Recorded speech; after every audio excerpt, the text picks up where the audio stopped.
За тэгээд хэдэн нас хүрсэн ч гэсэн ямар нэгэн хэмжээгээр хүний зан чанарыг бас өөрчлөх боломжтой байдаг. 1 сая төгрөг гэж бодох юм бол амьдралынхаа туршид 23 настайд ажилд ороод 60 настанда тэтгэврт гарыг гэж бодъё. Тэгвэл 37 жил ажиллана гэсэн үг. Өөрийнхөө мэддэггүй зүйл болон шинэ зүйлийг хэр зэрэг өөртөө оруулж чадчих вэ?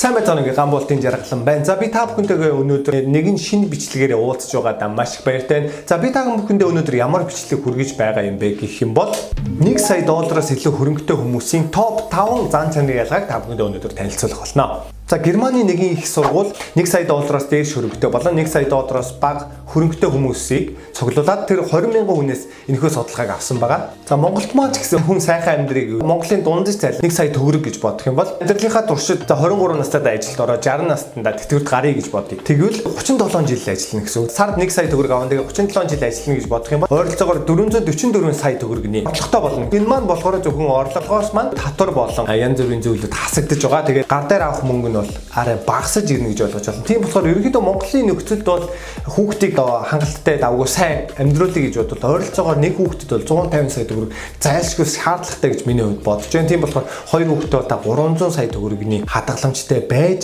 хүүхдүүдэд элбэг хангалуун байлгаж чадна гэж ойлгож байна. Тийм болохоор бид бүхэн 1 сая төгрөгийн цалинтай байгаад бол ганцхан цалингаараа бол амьдрна гэдэг бол маш хэцүү. Тийм болохоор нэмэлт орлого ажилласаа гадар өөр ажил хийх ч юм уу эсвэл одоо янз бүрийн өөрийн скиллүүдээ сайжруулад явах зэрэгээр тэгж явахгүй бол ирээдүйн маань ер нь жоохон бүрхэг болж ирж байгаа гэж ойлгож байна. За тэгээд орлого их байх нь нэг чухал биш, харин хөрөнгө ихтэй байна гэдэг бол маш чухал. Орлого ихтэй гэдэг нь жилийн орлого нь 100 сая төгрөгийн орлоготой байсан ч гэсэн одоо жилийн хэрэглээ нь 100 сая байх юм бол энэ бол ямар ч ялгаагүй 1 сая төгрөг аваад 1 сая төгрөг нь алга болж байгаатай адилхан 100 сая төгрөг аваад 100 сая төгрөг нь тэр жилдээ байхгүй болох юм бол энэ маань ямар ч ашиггүй. Тийм болохоор та жил 100 сая төгрөгийн хөрөнгө цуглуулж чадаж байна уу? Жил одоо 50 сая ч юм уу, жилд одоо 20 сая ч юм уу. Ямар ч гэсэн тэрхүү хөрөнгийг та бүтээж чадаж гэнэ үү гэдэг маань маш их чухал байгаа. За тэгээд энэхүү Германы их сургуулийн судалгаагаар 20 мянган хүмүүсээс судалгаа аваад тэр хүмүүстэй одоо зан чанарын ялгаануудыг судалсан байгаа юм аа. За энэхүү судалгаа маань хүний зан чанарыг судалдаг Big 5 гэдэг судалгааг энэхүү хүмүүст хэрэгжүүлсэн байгаа.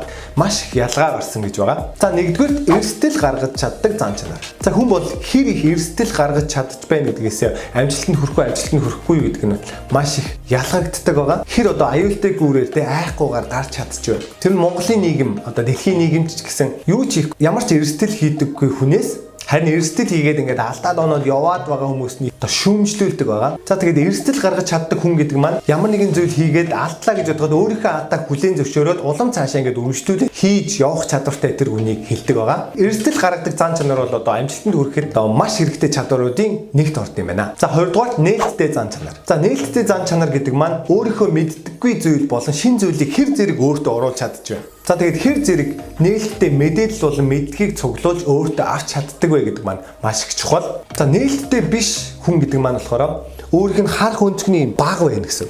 Харин нээлттэй хүмүүсийн маань харах өнцг нь ингээд өргөсөөр илүү амжилтанд хүрэхэд тус болдгийм байна гэж энэхүү судалгаагаар харагдсан байгаа юм аа. За 3 дугаар сониуч зан. Амархан хүмүүстэй нээлттэй харилцаж чаддаг, бусдын талаар ярилцдаг, ямарваа нэгэн зүйлд их сониуч ханддаг, хүмүүстэй харилцаа сайн хүмүүсийг сониуч зантай хүн гэдэг байгаа. Энэхүү сониуч зан амжилтанд хүрэхэд бол маш их хэрэгтэй зан чанарын нэг юм байна. За 4-р өөртөө үнэнч зан.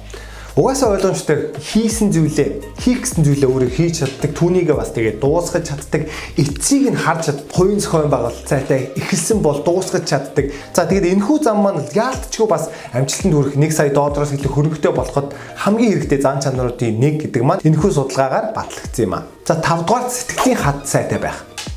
Угаасаа ойлгомжтой хүн сэтгэлийн хаттай байхгүй бол амжилтанд хүрэхэд бол маш хэцүү. За сэтгэлийн хаттай байна гэдэг маань хүн шантардаггүй. Алдсан бол тэрийгээ сайжруулад ингээ үргэлжлүүлээд аваад явдаг. Энэ зан чанар бол маш чухал юм аа. Сэтгэлийн хатгүй хүн бол амжилтанд хүрэхэд бол маш хэцүү гэж бодож байна.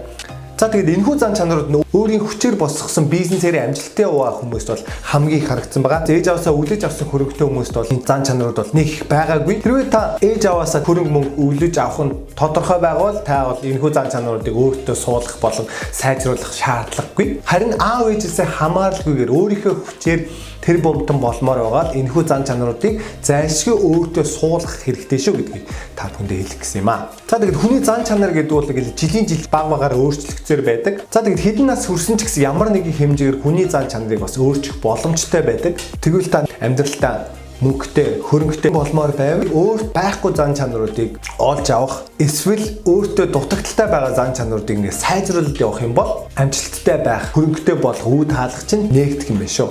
За өнөөдөр би та бүхэндээ 1 сая доллараас илүү хөрөнгөтэй хүмүүсийн топ 5 зан чанарын ялгааг та бүхэндээ танилцуулаа. Ингээ дараагийн бичлэгээр улам мэдээ сонирхолтой бичлэгийг та бүхэндээ хийж хүргэх болно. Ингээ subscribe дараарай. Ингээ та бүхэндээ маш их баярлалаа. Ингээ дараагийнхаа бичлэгээр дахин уулзлаа. Түр баяртай.